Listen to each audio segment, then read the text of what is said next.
mainit or malamig. So, dapat may intense sa pagsuserve. Di ba ako sa pagdadrums kanina, talagang intense. Ramdam na ramdam yung di ba? Sino dito yung mga nakakasakay na sa jeep? Mga patok. May jeep pa dito sa Palawan? Meron ba? Meron? Wala? Alam niyo ba yung jeep? Sorry. Kasi sa Antipolo, sa yung jeep, meron ba dito sa Palawan?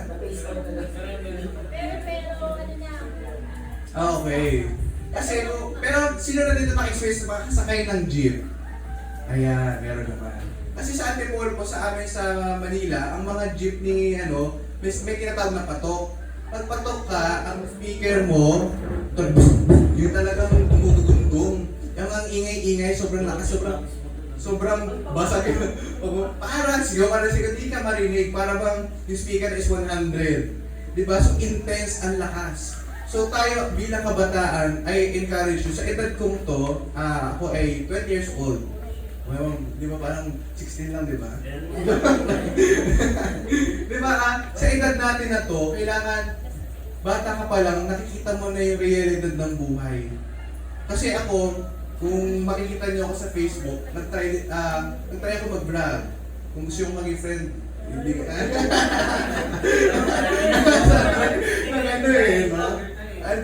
Tapos, tinaray ko din mag-career ng basketball na parang siguro ang purpose ko mag-basketball.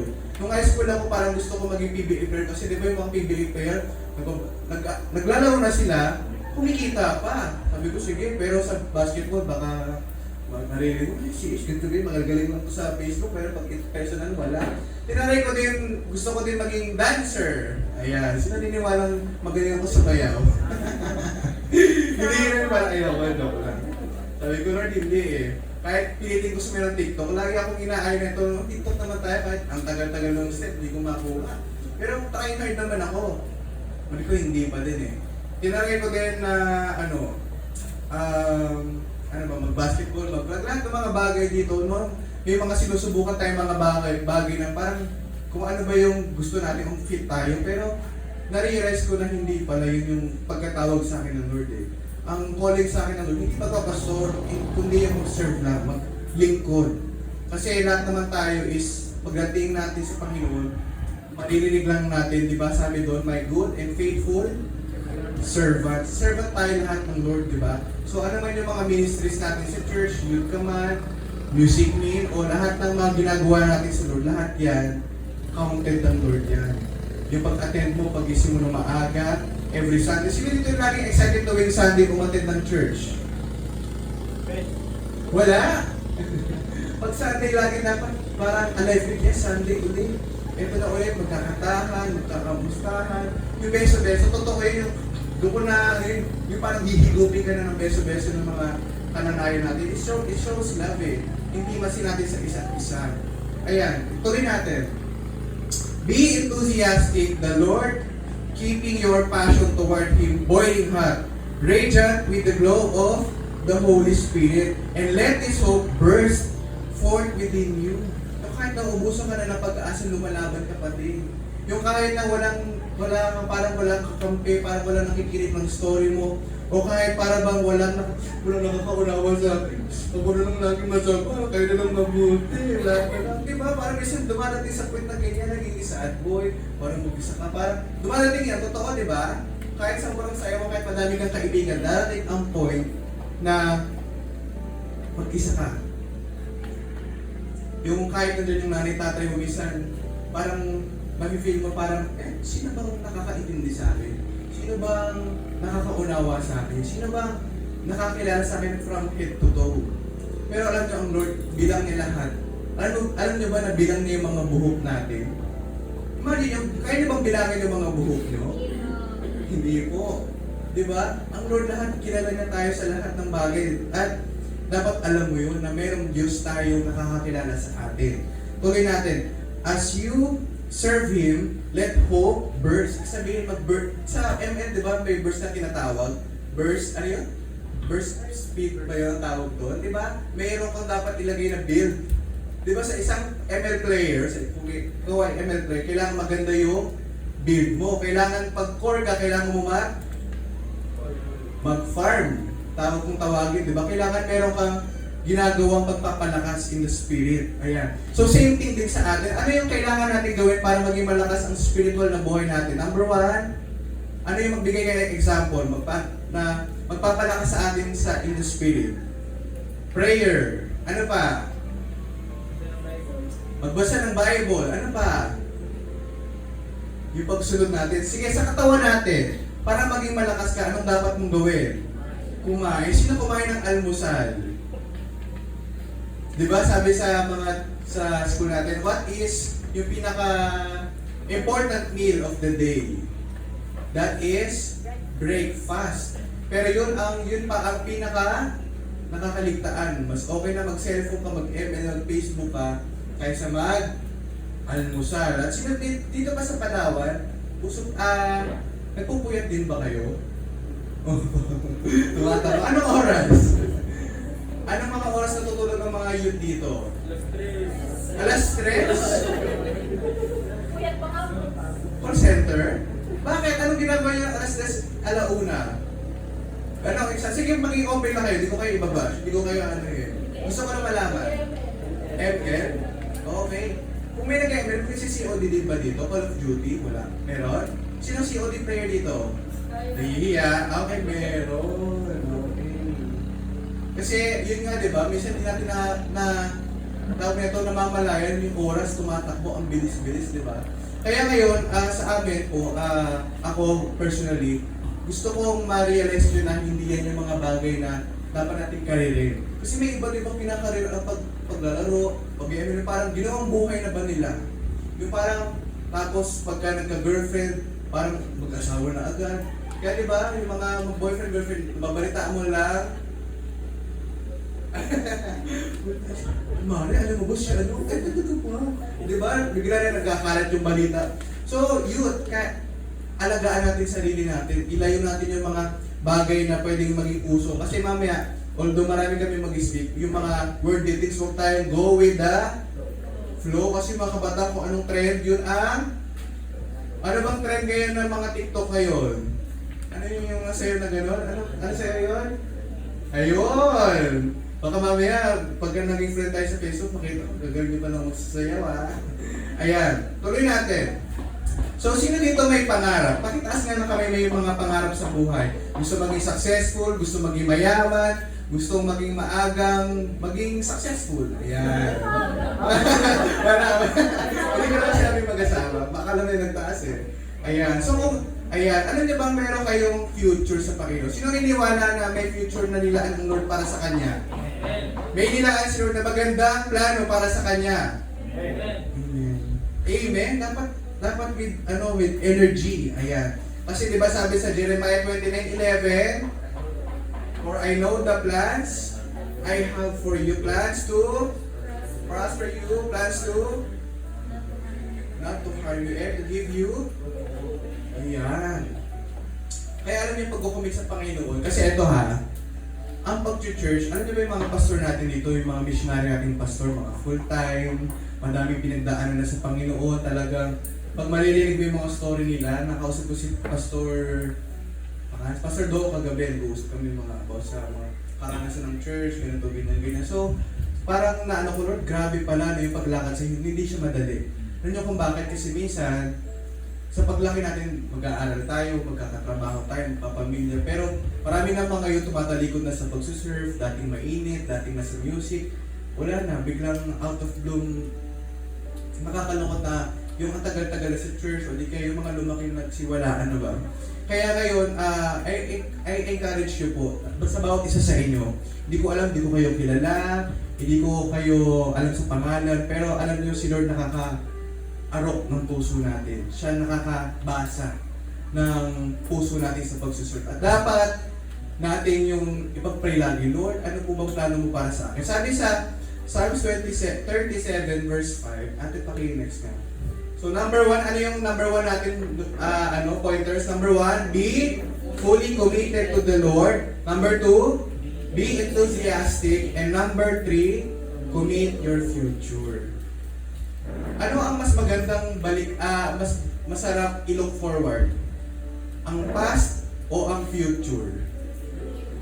Pero ano yung madalas natin binabalikan? Ang past. Kasi bakit? May mga past tayo, mga masasakit, may mga hurts tayo, may mga experiences, trauma, so ano pa man.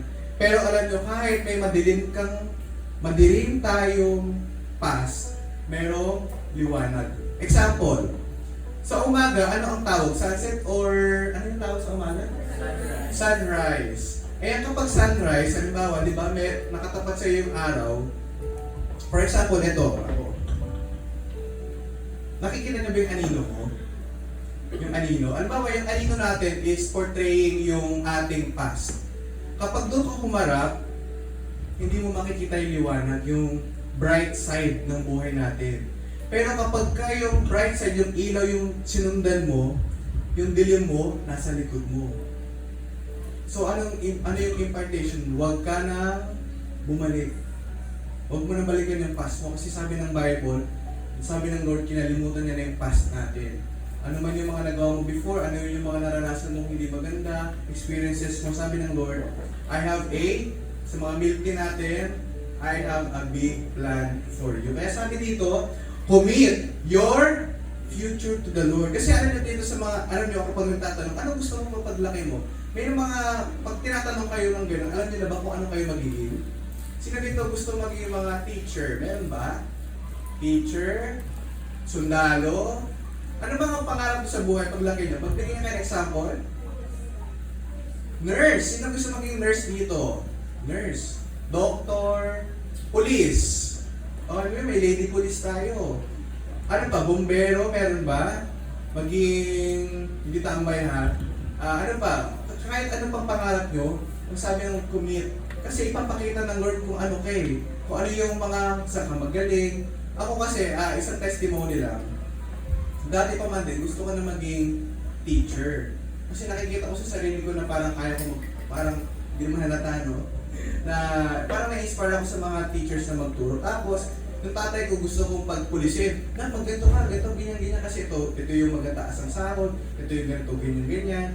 To make the long story short, but may nakuha akong course na hindi ko naman talaga gusto. So, doon para sabi ko, Lord, hindi, ito yung gusto mo para sa akin.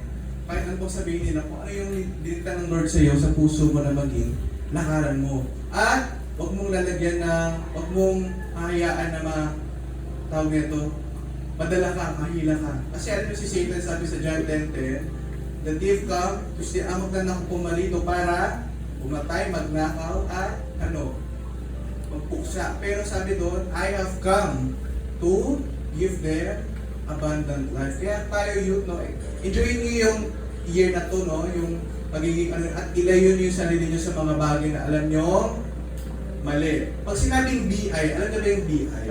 Ano yun? Bad influence. Kapag meron kang apat na kaibigang, let's say na manginginom, kaibigan mo sila, expect mo na ikaw ang pang-lima. Kung yung apat chismosa, pagkasama ka doon, pang-ilang ka na? Pang-lima ka na. So, be not be influenced. Be, sabi niya, ano yung team natin? Pakibasa nga? Be transformed. Dapat kakaiba kang youth. Hindi kayo parang silent kit laging sunod-sunod kahit alam mong mali. Kasi may maraming ganyan nagiging buntot. Pero sabi ng Bible, be ahead. Maging ulo ka, huwag ka mag-go with the flow. So, mamaya sa mga next na sa atin, i-elaborate na lalo, no? Ng mga next nating picture. And then, di ko na pangabahin, and last nating conclusion is, baka meron nakakaano to memory verse na to. Joshua chapter 24 verse 15. Kaya sabi dyan, Tagalogin na lang natin. Kung sa palagay nyo, ang pagsiserve sa Panginoon ay undesired, parang kahornihan. Sino dito yung parang nasasabi, meron ba dito yung sa school na ano ba, who wants to lead the prayer? Eh dahil alam na Christian ka, alam ka na ganito ka, ikaw ituturo. Meron ba dito nun, mga naka-experience? Meron. Ano pakiramdam? Naranasan niyo bang mahiya? O di ka, uy, bakit ito? Kasi iba na lang. Di ba minsan yung pagiging Christian natin, ay, huwag yan, ay, banal yan, bulyo, mga kanino yan. May nagagano ba sa inyo? O, ay hindi, siniko, ganyan, sige, okay lang yan, ganun ba? Hindi, dapat, meron bang silang prior knowledge na lumalakad ka sa kung ano yung calling ng Lord sa'yo? Ayan, sabi nga, but if serving God, the Lord seems undesired. Kung hindi ka interesado na mag-serve sa Panginoon, mamili ka na ngayong araw na to. At ito yung tanong ko sa inyo ngayon. Mamili ka na ngayon kung anong klaseng buhay gusto mong ipamuhay. Kung gusto mo buhay katulad ng mga tao ngayon, na dapat ganito ka, kung diskarte o diploma, kung kayo tatanungin, diskarte o diploma, sino nagsasabing diploma? Sino nagsasabing diskarte? Nahihirap ko. Pero ang sagot dyan, ang piliin nyo, si Jesus ang piliin nyo. Kasi pag si Jesus ang pinili nyo, magandang nakakuha ka na ng diploma, may diskarte ka pa. Saan ka pa? All in, 3 in 1. Di ka ha? So yun, maging iba yung pananaw yun. Sabi nyo nga, mindset. Ang mindset natin, ang puhunan natin. Mamaya, ilalaborate lalo ng mga ate-kuya natin ang pagsuserve. Kaya, sabi doon, ang isulat natin dyan, number 1, be fully committed. Number 2, be enthusiastic. Number 3, commit your future. And the same thing na sabi ng Panginoon, but as for me and my house, we will serve the Lord. Kaya, kung hindi natin alam kung magkikita pa tayo next year or what, pero sa ngayon, na nagkakita tayo sa mata, nakakilala tayo sa isa't isa, yung mga name tags nyo, I pray na in the next years, no, pabalitaan na lang natin na, huwag naman yung balita, ano yung gusto yun, may asawa na, may anak, huwag naman yung gano'n. Kundi yung, ano mo ba si ganito? Dati, hiya-hiya, liit-liit lang. Ngayon, siya na nagsiserve na siya, ang active niya sa church, ganito siya, tumutulong siya sa ministry, kay pastor, lagi siyang nasa prayer meet. Sino kumati dito ng prayer meeting? Sa mga youth, meron ba? Meron? Taas nga kami yung mga nag-a-attend ng prayer meeting tuwing Friday. Meron ba dito? Ha? Bakit walang tatanungin ko si pastor pag kami pumayama. Alam niyo yung i-urge niyo na, siguro hindi niya naiintindihan ngayon, pero in the long, ito pala yun kung bakit kailangan ko lagi mag-pray. Para lagi kong makilala si Lord, lagi ko siyang marinig.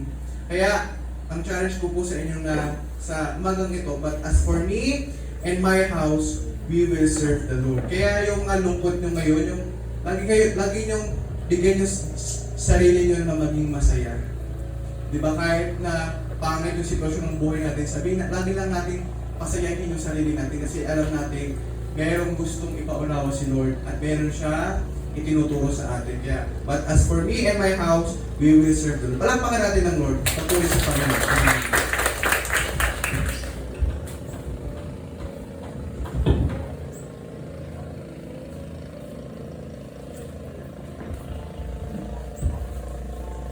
Amen. Salamat po kay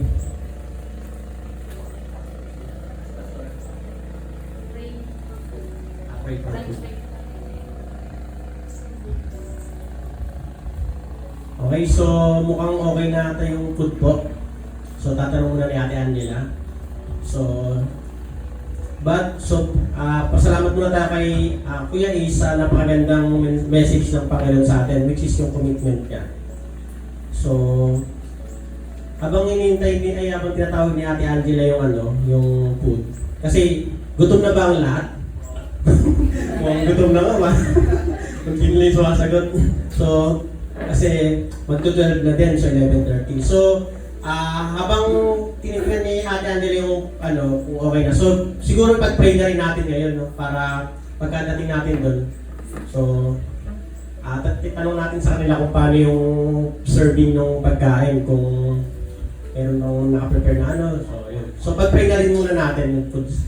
So, Lord, salamat Panginoon sa araw na ito, God. Lord, salamat Panginoon sa bawat kabataan na narito, Panginoon. Lord, alam mo, Panginoon, Lord God, and alam namin, Lord God, na hindi lang, Panginoon, nagkataon, Panginoon, ang lugar na ito, Panginoon, na pagdarausan, Panginoon, ng youth camp, Panginoon. Bagkus, Lord, ito, Panginoon, yung nagkaloob nito, Panginoon. Nang sa gayon, Panginoon, Lord, makilala namin ang bawat isa, Lord God, at ganoon din, Panginoon, Lord God, ay talagang magkaisa kami, Panginoon, sa isang mitingin, Panginoon. Yun yung maitaas ka, Lord, sa lugar na ito, Panginoon. Lord, we pray, Panginoon, yung pagkain, Panginoon. Bless mo ito, Lord God, nung sa gayon, Panginoon, Lord God, na maging kalakasan namin, especially sa maghapon po na papagawa mo pa, Lord, sa buhay namin, Panginoon. Maraming salamat, Panginoon, sa inyo binabalik ang lahat ng papuri. Pasalamat sa matamis na pangalan ng Panginoong Jesus. Amen. Amen. Tatawagin na tayo, konti lang. So, may time pa tayo meet lang nila. So yun, so tatawagin pa daw. So habang hindi pa tayo tinatawag, so gamitin natin yung time para makipagkilala sa bawat isa. So yun, so God bless po.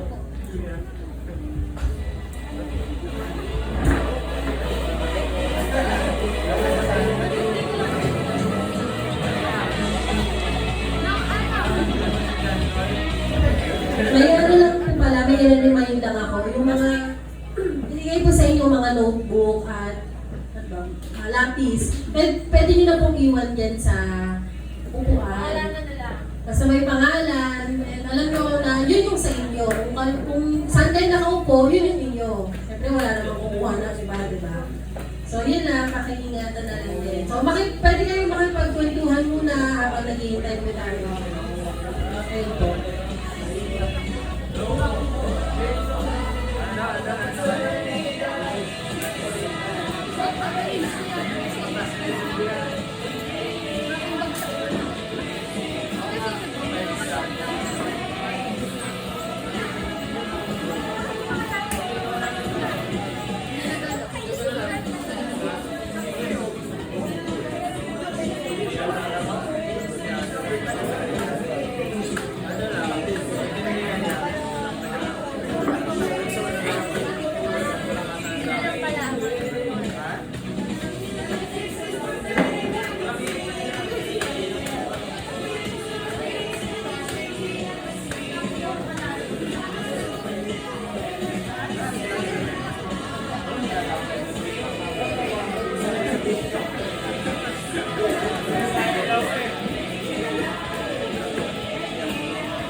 Yung iba habang naghihintay, tingin po kayo dito sa projector. Kasi reflects natin yung mga pictures.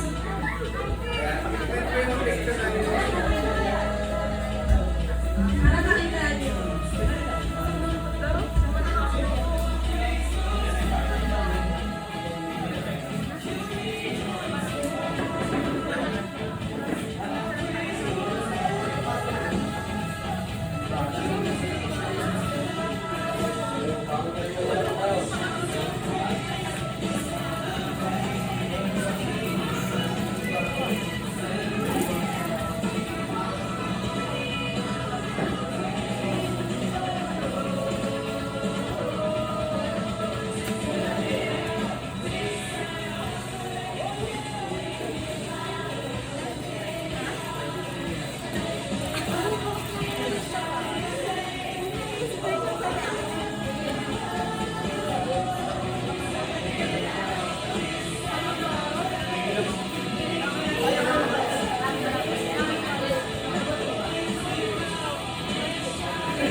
Guys, sino po ang mag-special number mamaya?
Ayan po, bali mamaya, inform namin kayo, magkakaroon tayo ng talent night.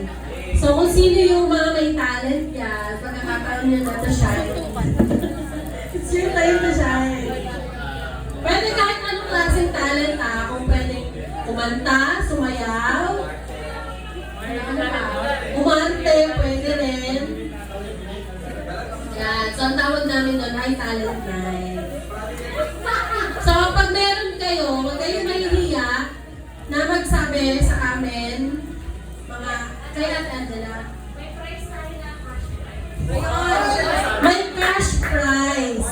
So, may talent portion pala talaga. Ayan.